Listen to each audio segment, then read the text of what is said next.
ముంబైలో ఓ మంత్రినే లైట్ తీసుకుని గెట్అవుట్ అంటూ హల్చల్ చేసిన శివంగి మీకు గుర్తుండే ఉంటుంది. ర్యాలీ చేసుకుంటే ఎక్కడో ఓపెన్ గ్రౌండ్లో చేసుకోండి, అంతేగాని ప్రజలకు ఇబ్బందులు కలిగించవద్దంటూ ఆగ్రహం వ్యక్తం చేసిన ఆ మహిళపై ఇప్పుడు కేసు నమోదైంది. దీంతో ఇష్యూ కాస్త మళ్లీ నెట్టింట హల్చల్ చేస్తోంది.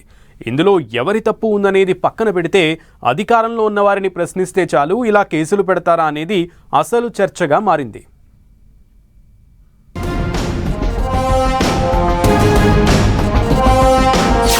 जन आक्रोश रैलीలో శివంగిలా తిరగబడిన లేడీ. मैदान में जाके बोलिए ट्रैफिक को रोकते नहीं, okay? Get out of here. Warli Mumbai police station లో కేసు నమోదు.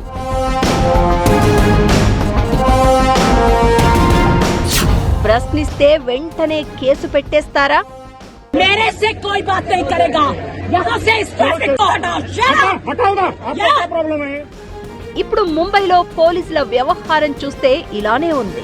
మహిళా రిజర్వేషన్ల బిల్లు వీగిపోవడంపై బీజేపీ ముంబైలో జన్ ఆక్రోష్ పేరుతో భారీ ర్యాలీ నిర్వహించింది.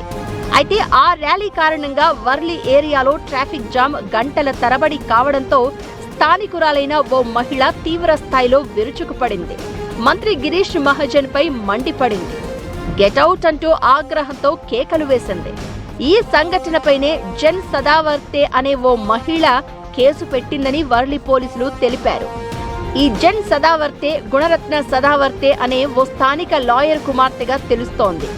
జన్ సదావర్తే ఇచ్చిన కంప్లైంట్ లో ఈ లేడీ ప్రవర్తన కారణంగా పబ్లిక్ లో డిస్టర్బెన్స్ ఏర్పడిందని, ర్యాలీని అడ్డుకున్నదంటూ పేర్కొనడం గమనార్హం. एक हार्ड वर्किंग पुलिस ऑफिसर जो एक वर्दी पहन के आता है, you have no right to curse him out, to talk against him. तुम कौन होते हो? Regardless of gender, regardless of region, religion, you can't speak against a police officer in such a manner.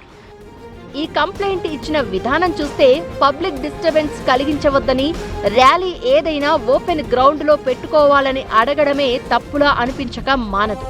ప్రజా ప్రతినిధులను, పోలీస్ అధికారులను ఈ మహిళ అవమానించిందంటూ భారతీయ న్యాయ సంహితలోని 221, 132, 352, 353 సెక్షన్ల కింద కేసు పెట్టాలని ఫిర్యాదులో ఉంది.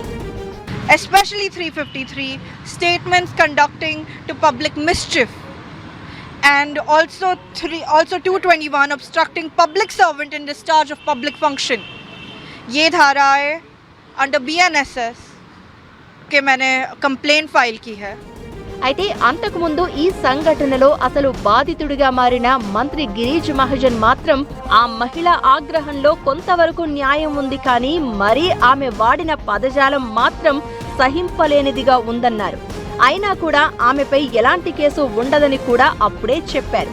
అయితే ఆయన చెప్పిన దానికి భిన్నంగా ఇప్పుడు కేసు నమోదు కావడం గమనార్హం. మరోవైపు ముంబై వర్లి పోలీసులు ఈ ర్యాలీ నిర్వాహకులపై కూడా ప్రజలకు ఇబ్బందులు కలిగించినందుకు కేసు నమోదు చేశారని చెప్తున్నారు.